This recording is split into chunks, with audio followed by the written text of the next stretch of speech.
Boa noite, meus irmãos, graças e paz. Mais uma vez é motivo de alegria poder estar reunidos nessa noite com os irmãos. Dessa vez desacompanhado, mas por um bom motivo, né? A minha esposa, que sempre me acompanha, ficou em casa hoje porque Deus nos presenteou com um filho e isso é uma bênção de Deus, né? E felizmente ela não pôde vir porque está com Israel em casa. Quando ele tiver maiorzinho, eu prometo aos irmãos que trago aqui para ele fazer uma visita nessa igreja que é tão querida por nós.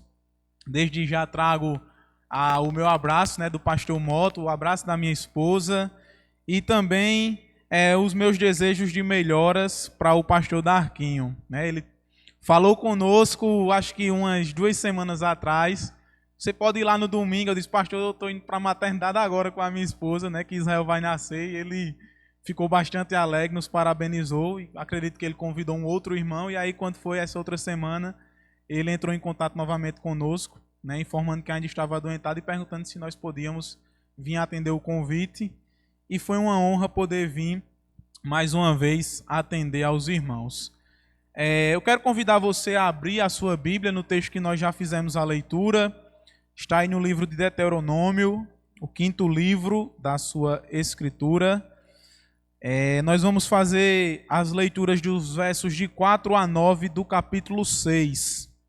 É um texto bastante conhecido e eu acredito que Deus há de falar algo conosco nessa noite. E hoje eu gostaria de tratar sobre família, o solo mais poderoso para o crescimento da fé. E aí eu escolhi esse texto, né, e essa temática justamente por nós estarmos vivenciando hoje aquilo que é comemorado como Dia das Mães, né, e já deixo aqui os meus parabéns para todas as mamães. Também pelo motivo de Deus ter me agraciado, né, com um filho e agora nós termos uma famíliazinha mais completa. E também pelo motivo de em muitas igrejas o mês de maio ser o mês onde os pastores, as lideranças costumam tratar sobre essa temática tão preciosa que é família. Se você encontrou, acompanhe comigo o texto. Talvez a sua versão destoie um pouco da minha, porque eu vou estar lendo na NVI. Diz assim a palavra de Deus: Ouça, ó Israel, o Senhor, o nosso Deus, é o único Senhor. Ame o Senhor, o seu Deus, de todo o seu coração, de toda a sua alma e de todas as suas forças. Que todas estas palavras que hoje lhe ordeno estejam em seu coração. Ensine-as com persistência a seus filhos. Converse sobre elas quando estiver sentado em casa, quando estiver andando pelo caminho, quando se deitar e quando se levantar. Amarre-as como um sinal nos braços e prenda-as na testa. Escreva-as nos batentes das portas de sua casa e em seus portões. Curve sua cabeça mais uma vez.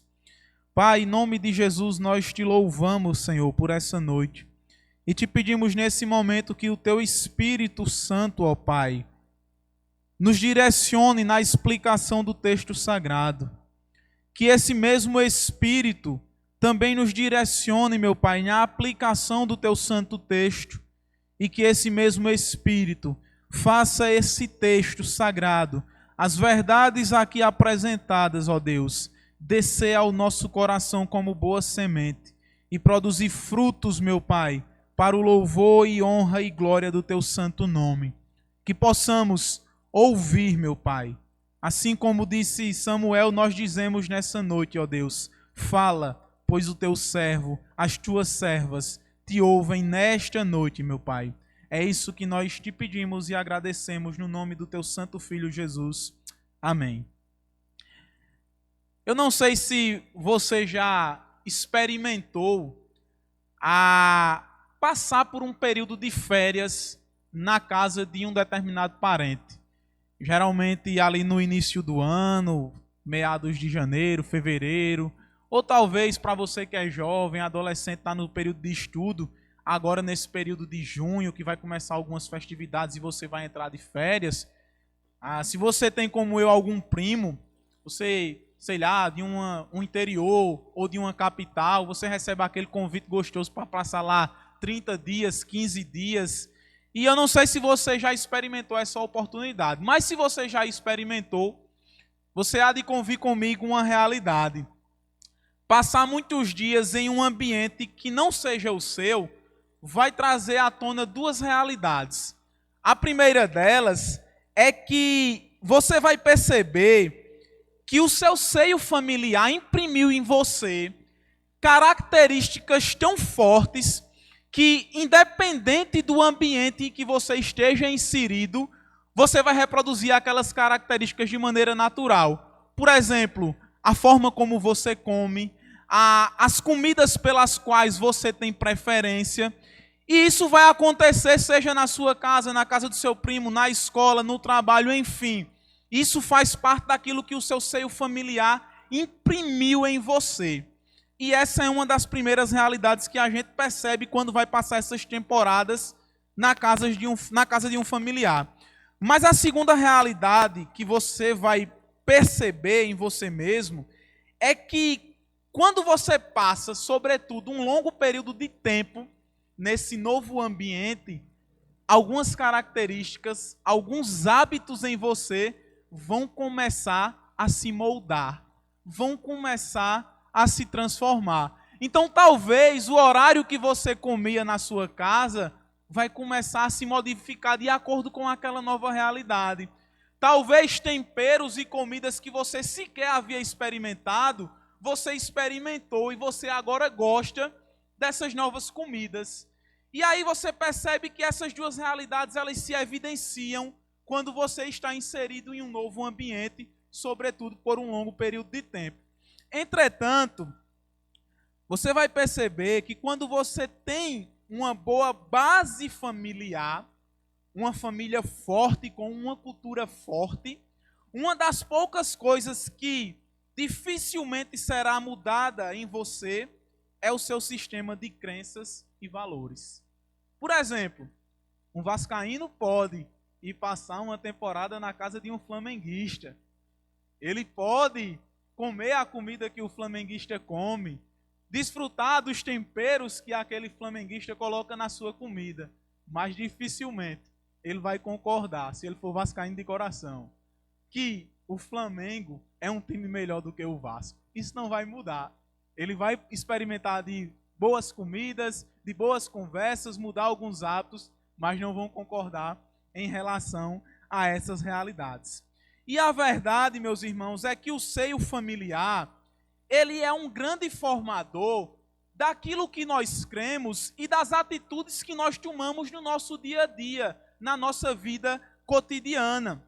De maneira tal que quando os pais são sólidos, quando a família é sólida, dificilmente os filhos serão facilmente influenciados. Entretanto, quando os pais são frágeis, a família tem estrutura fragilizada, esses filhos facilmente, infelizmente, serão influenciados. E essa é uma realidade. Quando nós nos deparamos com esse texto que nós acabamos de ler, nós vamos perceber que as terras ao leste do Rio Jordão já haviam sido ocupadas por Israel. E o povo de Deus, nesse exato momento aqui, encontra-se acampado de maneira temporária nas planícies de Moabe, naquilo que era o limiar da terra prometida. Israel estava de frente, a poucos passos de adentrar naquela terra que Deus lhe havia prometido. E é por essa razão, por esse caráter iminente de adentrar uma nova terra, deparar-se com uma nova cultura, que esse livro de Deuteronômio é marcado por um senso de urgência muito grande.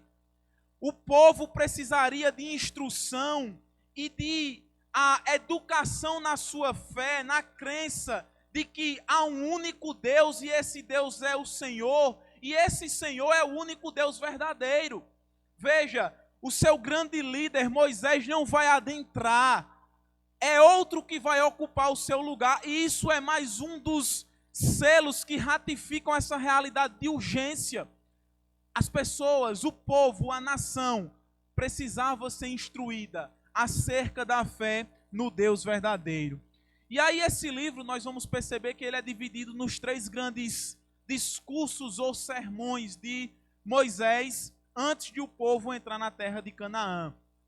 O primeiro discurso compreende do capítulo 1 até o capítulo 4, que é quando Moisés vai trazer à tona a realidade do que Deus fez em favor de Israel, e vai concluir esse primeiro discurso chamando o povo à realidade de que eles precisam se portar da maneira pela qual Deus exige que eles se comportem. Eles precisam olhar para os atos redentores de Deus, para quem Deus é, e se comportar de maneira que seja coerente com as exigências de Deus. O segundo livro começa sobretudo do capítulo 5 e vai até o capítulo 28, o segundo discurso, corrigindo. E nesse discurso, nós vamos ter aquilo que é o miolo, o ponto central do livro, onde Deus é apresentado como o único Deus verdadeiro. E o último discurso, que é do 28 até o finalzinho do livro de Deuteronômio, nós vamos ver a Moisés apelando para que Israel aceite a aliança com Deus. E o clímax é alcançado quando Deus coloca diante de Israel a bênção e a maldição e diz: olha, escolha a bênção para que vocês vivam bem nesta terra. E aí uma coisa que fica muito evidente nessa porção que nós acabamos de ler é que a família precisa ser o ambiente onde os nossos filhos aprendem a amar ao Senhor. Às vezes nós queremos ler esse texto trazendo para dentro da nossa realidade, da nossa estrutura de igreja, de templo, de culto, de congregação. Mas lembre-se, o povo está saindo do Egito, está peregrinando do deserto, ainda não se há uma estrutura religiosa bem solidificada. O que nós temos é algo que prenuncia o tabernáculo, é a tenda do encontro, onde apenas Moisés e Josué na porta ficava, Moisés se apresentava, recebia as instruções do Senhor e passava para o povo. Então não se tinha ainda esse modelo de culto. Então o que aqui se está falando é justamente dessa ideia de o povo, os núcleos familiares, aprenderem acerca de Deus, passarem para os seus filhos, para que a nação se solidifique como uma nação pura e santa a Deus. Então a família, ela precisa ser esse ambiente onde os filhos, os sobrinhos, os netos aprendem a amar ao Senhor. E aí como é que os filhos ou todos os agregados que fazem parte dos nossos seios familiares aprendem a amar ao Senhor no seio familiar? Como é que a gente faz isso? E nós vamos ver no texto 3 realidades que nos apresentam como nós podemos realizar essa maravilhosa tarefa. Em primeiro lugar, é tendo os pais, aqueles que fazem parte da chefia, se nós podemos dizer assim, da família, essas pessoas tendo a palavra de Deus enraizada no seu coração. Veja o que Moisés vai dizer nos versos de 4 a 6. Ouça, ó Israel, o Senhor, o nosso Deus, é o único Senhor. Ame o Senhor, o seu Deus, de todo o seu coração, de toda a sua alma e de todas as suas forças. Que todas essas palavras que hoje lhe ordeno esteja em seu coração. Então, como nós falamos inicialmente, Israel está prestes a adentrar naquilo que é a terra prometida. Está prestes a adentrar em Canaã. O ministério de Moisés está se findando. Ele não vai adentrar junto com o povo. Outra pessoa vai assumir a liderança. Moisés vai ficar. E aí, nós vamos perceber que a terra que eles vão ocupar não é uma terra desabitada. Não é uma terra sem cultura. Não é uma terra sem crenças, sem divindades, sem valores. Não. É uma terra que pessoas existem, pessoas fazem negócios, pessoas cultuam de maneira pagã, pessoas estabelecem divindades, pessoas têm cultura, pessoas casam-se, se dão em casamento. Então, existe um núcleo social naquele lugar onde o povo de Deus vai adentrar. E aí nós vamos perceber que os moradores dessa terra vão ser expulsos pelo povo de Deus, por Israel. E o motivo que fez com que Deus utilizasse Israel como ferramenta para expulsar aquelas pessoas daquela nação é o fato de que a idolatria imperava naquela nação. O cálice da ira de Deus havia transbordado e Deus havia levantado Israel como um instrumento de justiça e de santificação sobre aquela terra. Eles são o povo que Deus vai usar para trazer a sua justiça sobre a nação, sobre o povo que vive em Canaã. E aí, o texto que nós acabamos de ler é considerado aquilo que é a espinha dorsal do judaísmo. É o Shema, ou seja, a palavra que significa ouve. É a ideia que aponta para Deus como o único Senhor verdadeiro. E esse texto é a principal das advertências dadas por Moisés ao povo antes deles entrarem naquela terra. Por quê? Porque eles vão entrar numa terra idólatra, numa terra que possui o seu panteão de divindade, possui a sua própria forma de cultuar e de adorar. Então, Moisés orienta o povo acerca de que, embora eles estejam entrando em uma terra que possui costumes, sistema de crença e de valores, Israel precisa entrar naquele lugar e se manter puro. Deus não iria aceitar uma adoração que fosse dividida.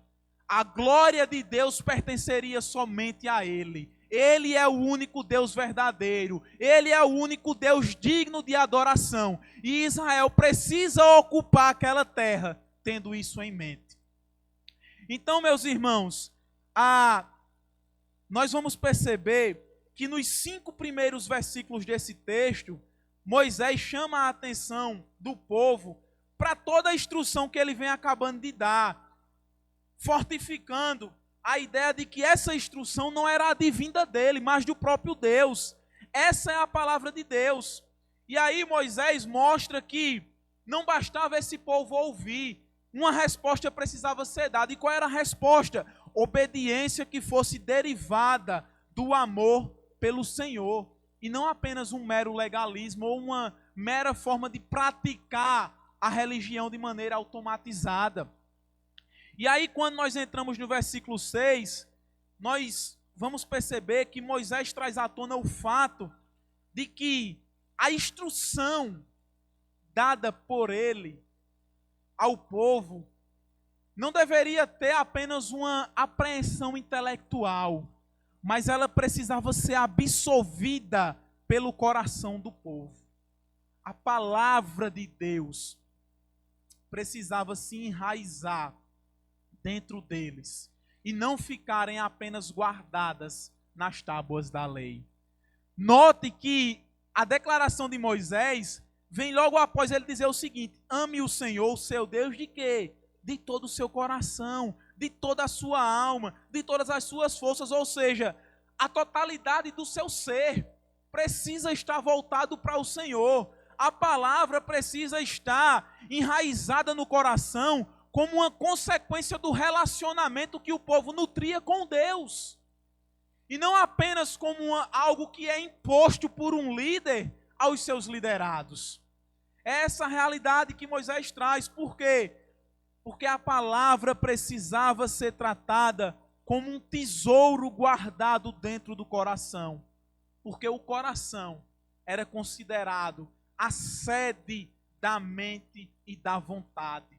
Então aquilo que o povo iria pensar, aquilo que o povo iria tensionar a fazer, precisava se derivar do coração. E por isso o coração precisava estar cheio da palavra de Deus.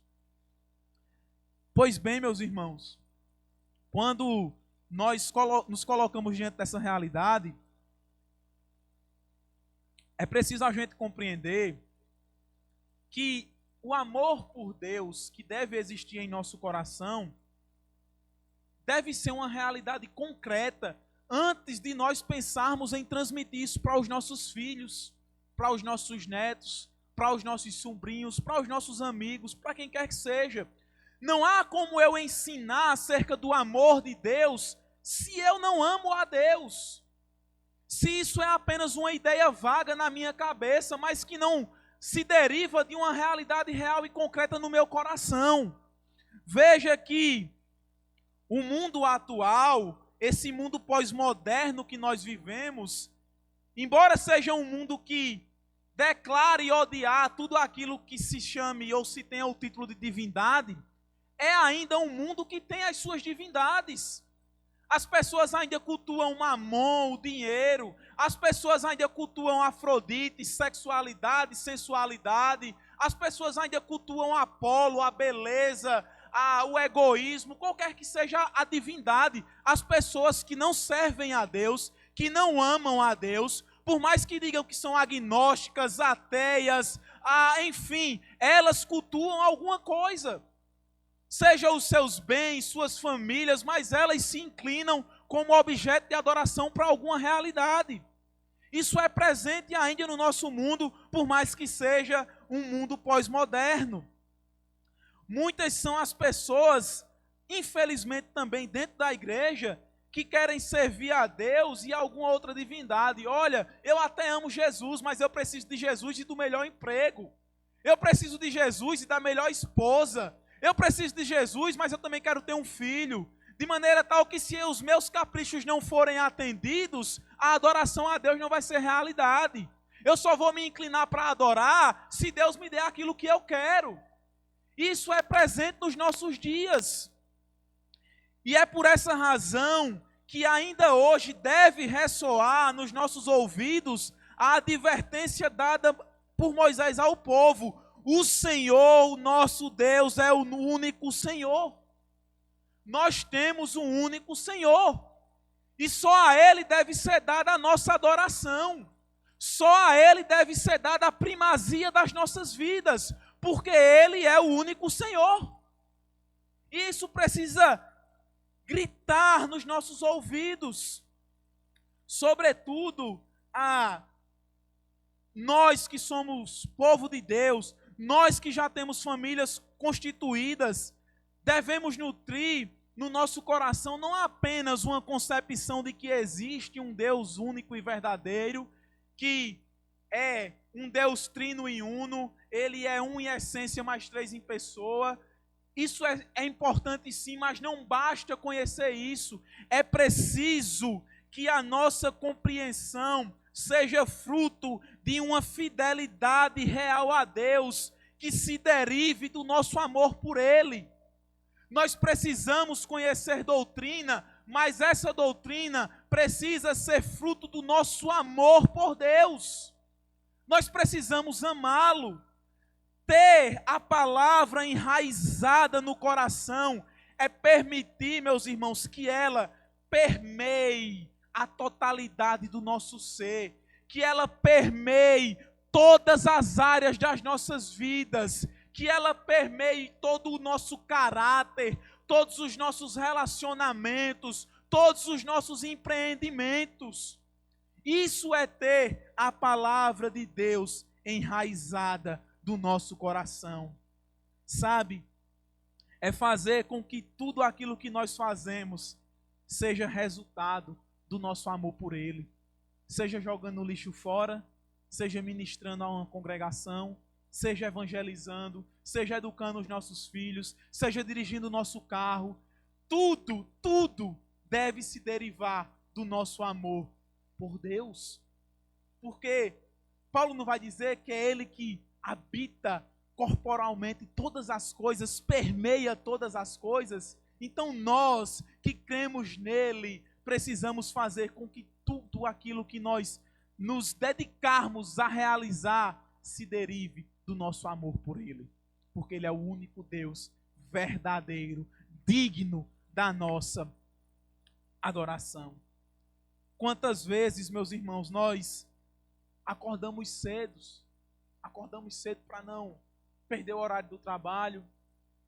A gente fica até tarde fazendo hora extra para cumprir demandas. Mas quando se diz assim, olha, hoje vai ter um culto matutino, aí a gente diz, olha, eu estou cansado demais. Não consigo acordar tão cedo para ir para o culto.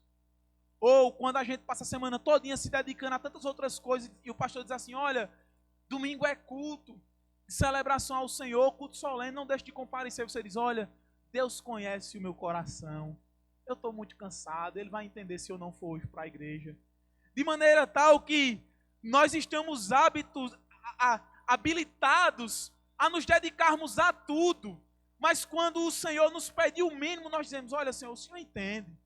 Eu tenho tantos afazeres, então releva aí o dia de hoje. Releva aí a minha falta. E parece que isso tenha assolado o nosso coração. Parece que nós queremos sim a Deus, mas Deus agregado com mais alguma coisa. Parece que Deus não tem mais a primazia nas nossas vidas. Parece que quando nós estamos vindo para a casa de Deus, nós estamos vindo apenas como desencargo de consciência. Olha, eu vou para o pastor ver que eu cultuei, para Deus ver que eu cultuei, e para que eu possa dizer assim, olha, estou com a minha consciência livre, já cumpri a minha obrigação para com Deus, agora posso seguir a minha semana normal, e Deus vai me abençoar por causa disso. E parece que nós vamos vivendo a vida assim. A atitude real, meus irmãos, de alguém que ama a Deus, é marcada pelo prazer em estar com o seu verdadeiro Senhor, independente das circunstâncias. Sabe, é quando tudo dá errado, quando a gente perde o emprego, quando um familiar falece, quando alguém nos demite, quando alguém nos pragueja, nos calunia, e mesmo assim nós dizemos, olha, eu preciso cultuar a Deus, eu preciso continuar servindo a Deus, porque Ele é apesar das circunstâncias. Jesus morreu não para me dar uma vida boa aqui na terra, mas para remir os meus pecados e me dar paz, relacionamento com Deus. E isso precisa ser realidade nos nossos corações. Os nossos familiares precisam ser capazes de olharem para nós e terem convicção e certeza para declarar, olha, o meu pai de fato ama a Deus. A minha mãe de fato ama a Deus. O meu tio ama a Deus. A minha avó ama a Deus. Que loucura, eu não sei como é isso. Ela passa tanta coisa, sofre tanto. Parece que esse Deus não se importa com ela, mas ela ama a Deus e eu não sei explicar isso.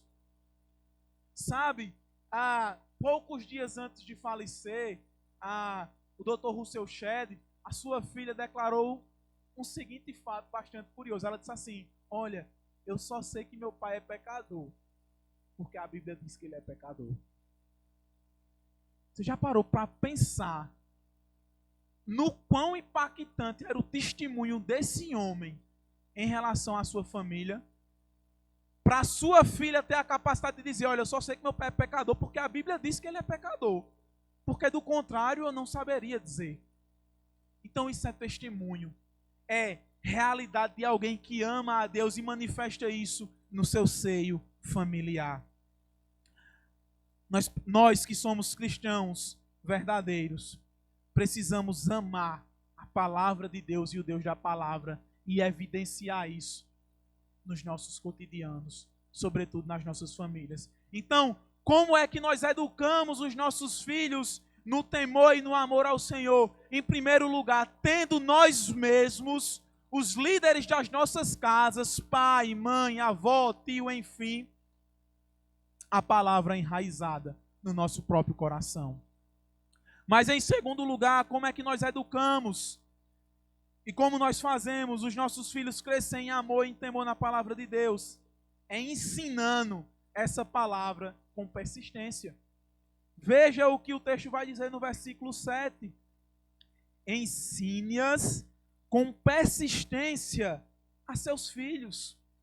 Converse sobre elas quando estiver sentado em casa, quando estiver andando pelo caminho, quando se deitar e quando se levantar. amarre-as como um sinal nos braços e prenda-as na testa.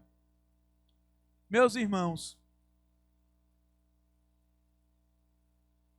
após Moisés demonstrar a responsabilidade de ter essa palavra enraizada no coração, ele agora chama a atenção para o fato de que essa palavra que está enraizada no coração dos pais precisa ser transmitida aos filhos.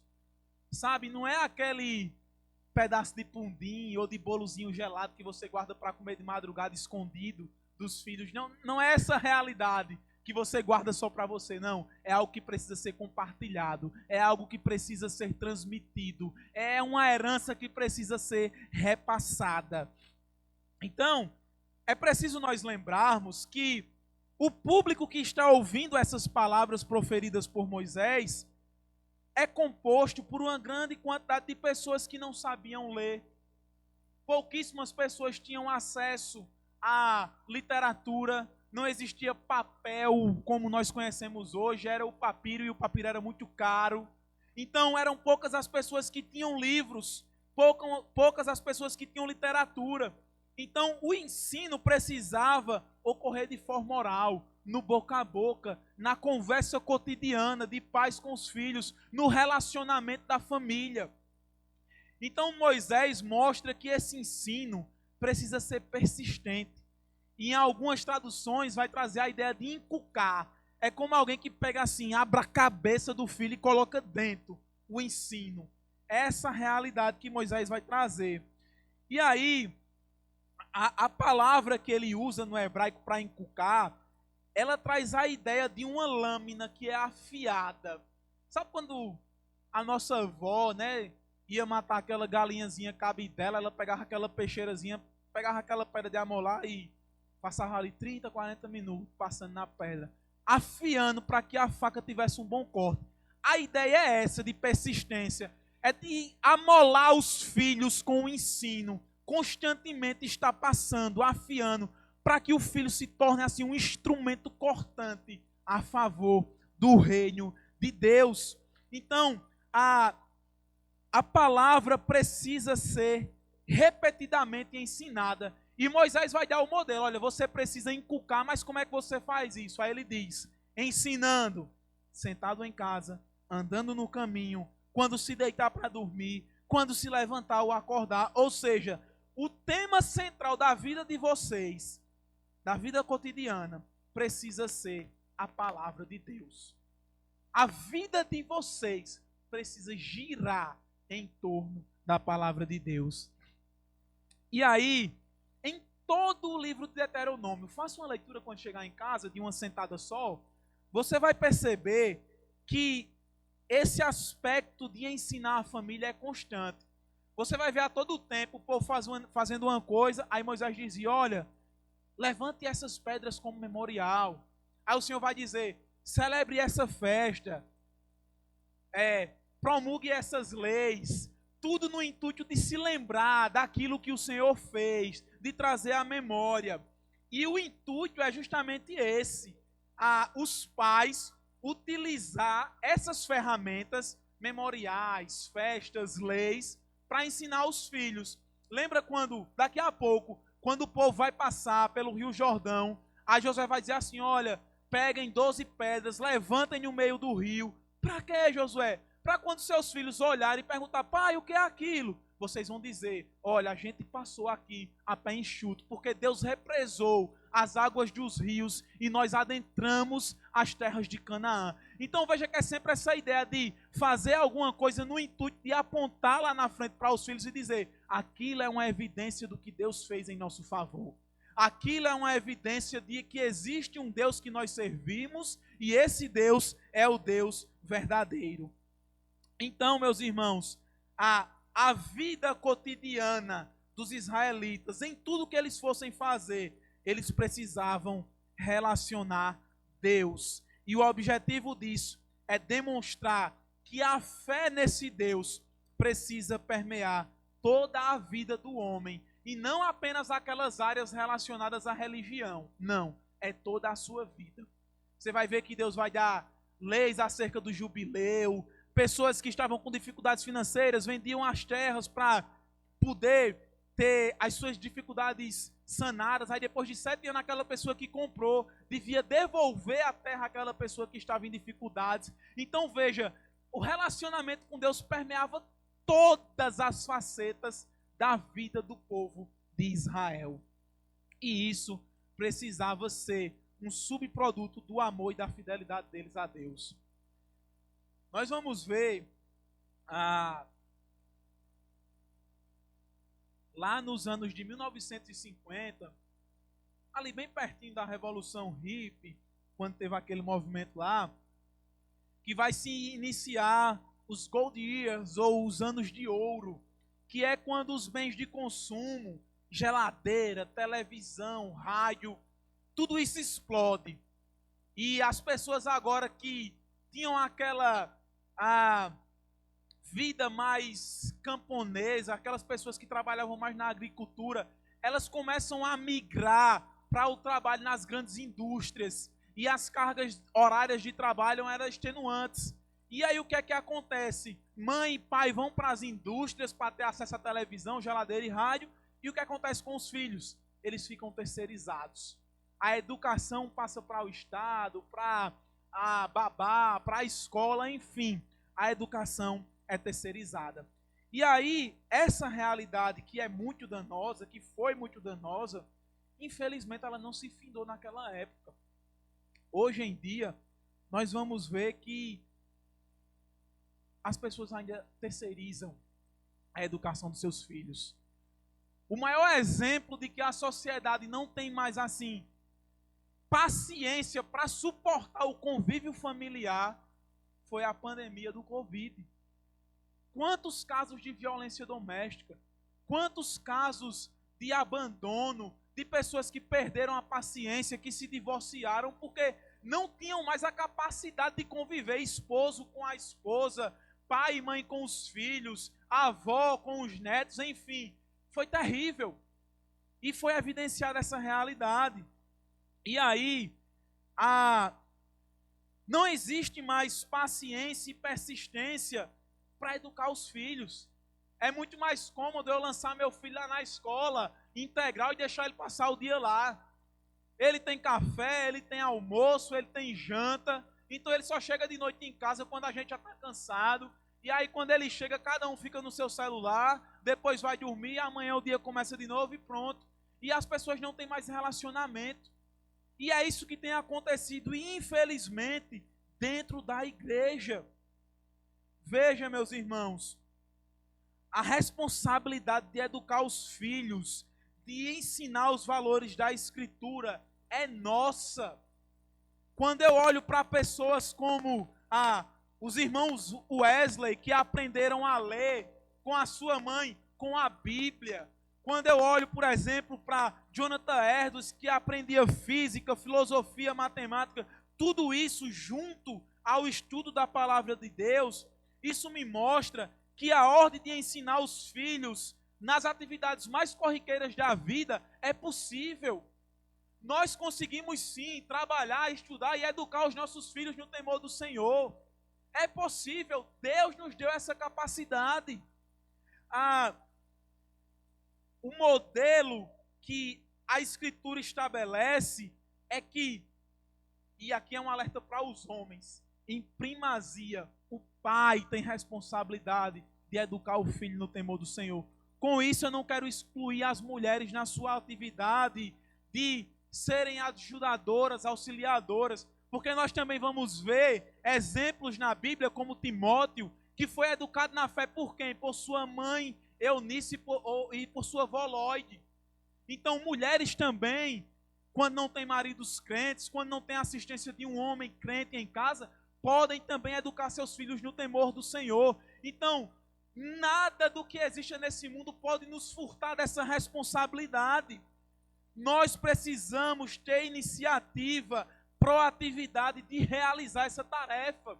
Os nossos filhos são herança. A nossa família é herança. E uma herança não pode ser cuidada de maneira desleixada. Nós precisamos zelar, precisamos ensinar, admoestar nos caminhos, no temor do Senhor.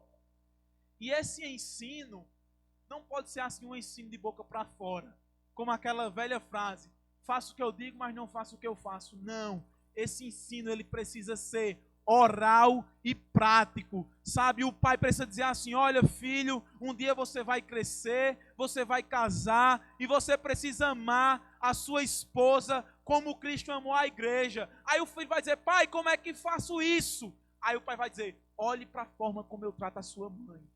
Olhe para a forma como eu amo a sua mãe. Filho, você precisa ser um trabalhador honesto, alguém que trabalha como alguém que trabalha para o Senhor, como alguém que entende que o seu maior patrão não é aquele que lhe dá o salário, mas é o Deus que está nos céus. Pai, como eu faço com isso? Como eu faço isso? Olhe para a minha vida, filho. Olhe como eu me porto no meu trabalho. Olhe como eu trato com os meus negócios. Então veja, o exemplo sempre é oral e prático. O filho precisa olhar para o pai, para a mãe e saber como é ser alguém que ama e que honra a Deus.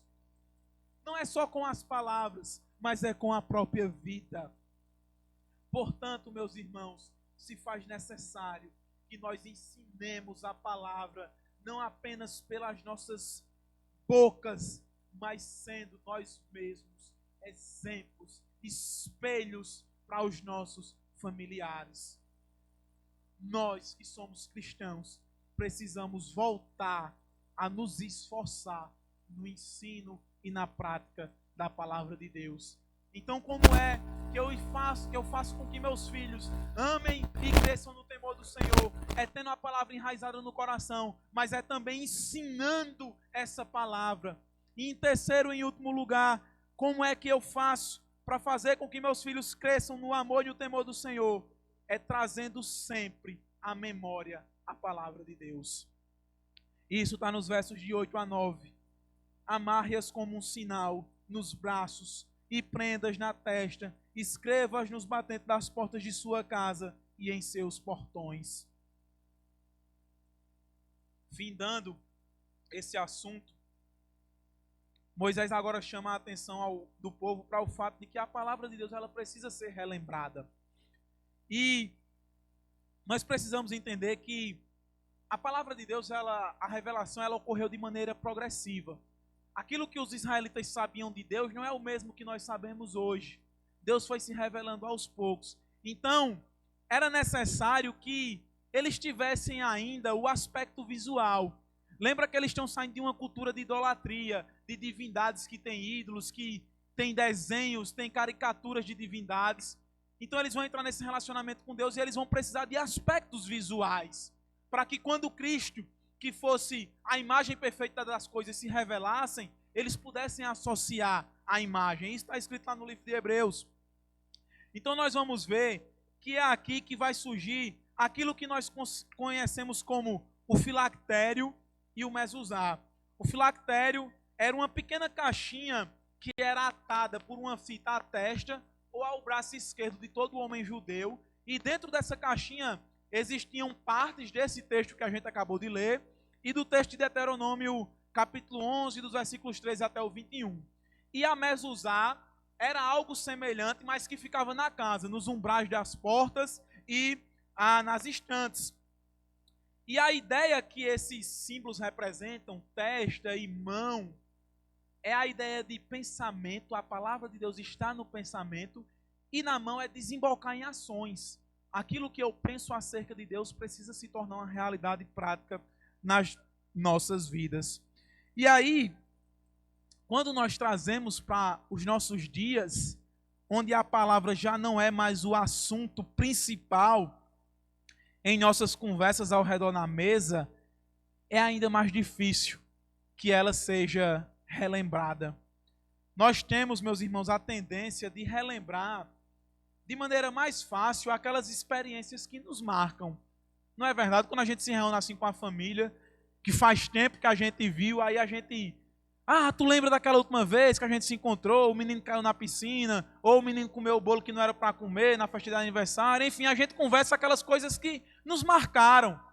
E aí, isso me traz a conclusão de que um dos fatos que apontam para a nossa pouca memória no que se refere à palavra é, infelizmente, a nossa falta de experiências reais e marcantes com Deus. E é por isso que muitas vezes nós não nos lembramos muito da palavra. Pense no apóstolo Paulo. Ele experimentou fome, fartura, nudez, chicotada, perseguição, prisão. E aí o Paulo que experimentou tudo isso, mais na frente ele pode dizer o quê? Posso todas as coisas naquele que tem me fortalecido. Já aprendi a viver na necessidade e na fartura, estar vestido e estar despido. Eu aprendi a conviver, aprendi a estar contente em todas essas situações. É por isso que esse Paulo que passou por tudo isso, está preso em Filipos e está escrevendo para a igreja dizendo, olha, eu posso todas as coisas naquele que me fortalece. E digo mais, alegrem-se no Senhor. Outra vez vou dizer, alegrem-se. Por quê? Porque ele só ouviu falar? Não, porque ele vivenciou, ele experiencializou, ele tinha no seu corpo, como ele disse, as marcas de Cristo, chicotadas, prisões, cadeias, perseguições, e é por isso que ele poderia falar. Ele viveu o contentamento em Cristo, e por isso ele poderia escrever essas realidades. Meus irmãos, existe um trecho lá nas Crônicas de Nárnia, lá no 5º livro, eu acho, não me lembro agora se é a cadeira de prata, mas acredito que é. E vai ter um diálogo lá entre um centauro e um texugo. E é bem interessante, porque o centauro vai dizer assim, olha, a mim compete olhar as estrelas e discernir os tempos que vão acontecer quando eu olho para as estrelas. Mas a você, texugo, compete não esquecer. Veja que coisa interessante. E a gente vê isso no desenvolver da trama de C.S. Lewis escrevendo sobre as Crônicas de Nárnia. Enquanto todo mundo está lá querendo se esquecer de Aslan, que é uma figura alegórica que representa Cristo, o texugo é o único que se lembra e se mantém fiel. E nós precisamos ser como esses texugos. Não é assim a gente ser aqueles bichinhos pequenininhos, gordinhos, com narizinho grande, não. É nós sermos pessoas capazes de trazer à memória a palavra de Deus, como Jeremias que estava vendo a cidade destruída, as mulheres rasgadas ao meio, as portas queimadas ao fogo, o império babilônico avançando, mas ele diz assim, olha, eu quero trazer à memória aquilo que pode me dar esperança. E nós precisamos ser essas pessoas nesse mundo caótico, pessoas que trazem à memória a palavra de Deus. Enquanto todos esquecem, enquanto todos dizem que é loucura, nós precisamos trazer à tona as promessas de Deus, a palavra de Deus. Precisamos ser pessoas que têm e que vivem de acordo com a cosmovisão bíblica, que gerenciam seus negócios de acordo com a Bíblia, que criam seus filhos de acordo com a Bíblia, que falam de acordo com a Bíblia, que vivem de acordo com a Bíblia. Não é psicologia, não é pedagogia, não é o que quer que seja que vai ditar como nós devemos viver e educar os nossos filhos, mas é a palavra de Deus. Sabe? Eu não sou tão velho, mas eu lembro do tempo em que os crentes eram chamados de os bíblias, porque tudo que eles faziam era de acordo com a Bíblia. Tudo se remetia à Bíblia, mas hoje parece que a Bíblia é o último recurso. A gente fala, não, mas porque o psicólogo tal disse isso, mas porque o pedagogo tal disse isso, mas porque fulano disse aquilo. Não estou menosprezando as suas áreas e os seus conhecimentos e os seus saberes, porque Deus deu graça comum a esses homens para que eles desenvolvam essas ciências. Mas estou dizendo que, em primeiro e último lugar, o que deve operar, o que deve ditar como nós nos comportamos é a palavra de Deus. Se o psicólogo tal disse algo e está de acordo com a palavra de Deus, então eu ratifico e faço. Mas se o que ele está dizendo está em desacordo com a palavra de Deus, eu excluo a psicologia e fico com a palavra de Deus. Porque o Senhor é o único Deus verdadeiro e é Ele que dita as nossas vidas. Ter cosmovisão bíblica é essencial, meus irmãos. Eu não sei se vocês conseguem lembrar de Abraão. Teve um filho na velhice, seu único filho, até o dia que Deus chega e diz assim, Abraão, tu vai me dar Isaac. Tu vai sacrificar Isaac. E veja que homem que tinha cosmovisão bíblica e que tinha a promessa de Deus bem fincada na cabeça. Porque Abraão não alarmou a sua esposa, não disse: Sara, eu vou sacrificar um menino, eu não sei o que eu vou fazer. Não, ele não alarmou a sua esposa, não alarmou os seus servos, mas ele foi.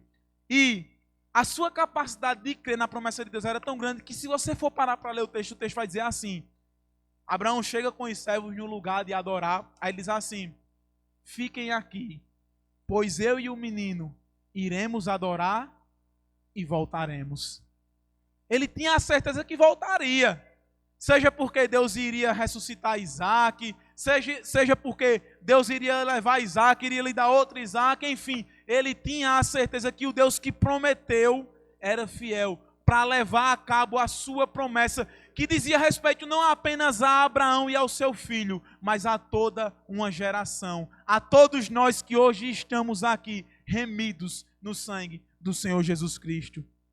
Então, em tempos de crise ou de bonança, nós precisamos relembrar a palavra de Deus, porque senão a nossa vida irá aos poucos se desviando daquilo que Deus estabeleceu como verdade para as nossas vidas.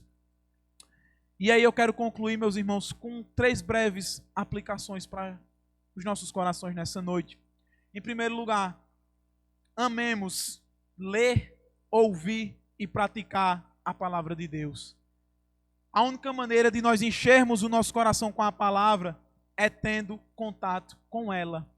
Então não negligencie as oportunidades que você tem de ouvi-la nos cultos. Não negligencie os seus momentos de devocional. Não negligencie as suas escolas bíblicas dominicais. Não negligencie qualquer que seja o momento que você tem para ouvir a voz de Deus através da palavra. E não negligencie, sobretudo, as oportunidades que você tem de colocá-la em prática, porque elas são muitas. Em segundo lugar, ensinemos a nossa família, sendo nós mesmos um exemplo da palavra. Enquanto cristãos, nós precisamos ensinar a nossa família como amar a Deus. E é preciso a gente conduzir a nossa casa no temor ao Senhor. Então, nós precisamos expor constantemente a nossa família a palavra de Deus. Não vamos permitir que o mundo ensine sobre sexualidade, sobre política, sobre qualquer coisa que seja, sem que antes nós, por meio da palavra, ensinemos como Deus enxerga essas questões. Nós precisamos, em primeiro lugar, formar os nossos filhos de acordo com a palavra de Deus, para que eles possam depois se deparar com as realidades que existem no mundo. Em terceiro e último lugar, retorne urgentemente à prática do culto familiar. Sabe, meus irmãos, o culto familiar é assim a ferramenta mais apropriada para a gente ensinar a palavra de Deus, para a gente trazer recordações acerca da palavra, para a gente desenvolver comunhão, para a gente mostrar para os nossos filhos como é que Deus pensa acerca dos mais diversos assuntos, para nós ensinarmos para os nossos filhos o valor de culto, para nós ensinarmos aos nossos filhos o que é relacionamento com Deus.